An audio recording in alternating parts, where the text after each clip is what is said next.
Setiap hari kita dengar pasal inflasi, tapi bagi kami, inflasi bukan teori. Inflasi ialah bila harga makanan naik, tapi duit kita tetap sama.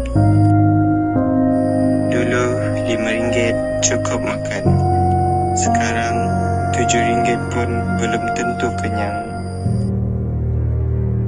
Soalan dia, sampai bila keadaan ni nak berterusan?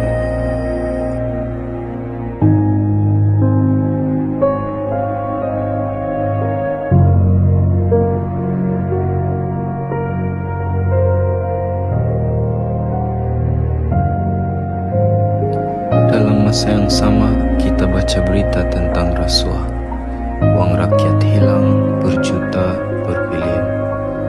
Ini bukan cerita luar negara. Ini berlaku di negara kita, Malaysia. Bila duit negara bocor, yang bayar bukan mereka yang ambil. Yang bayar kita.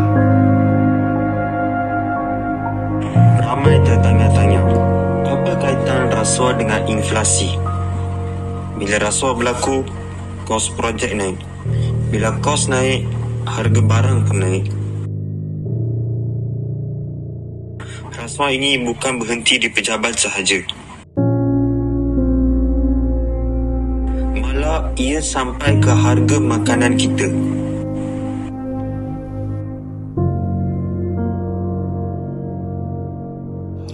Kami belajar, kami bukan minta hidup mewah.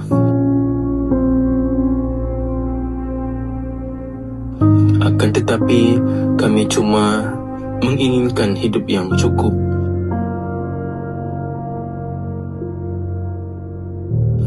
Tetapi realitinya kamilah yang terpaksa berjimat.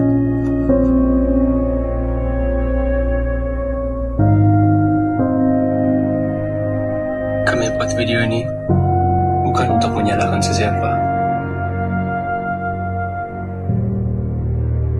Kami buat video ini sebab kami peduli. Kami dah penat.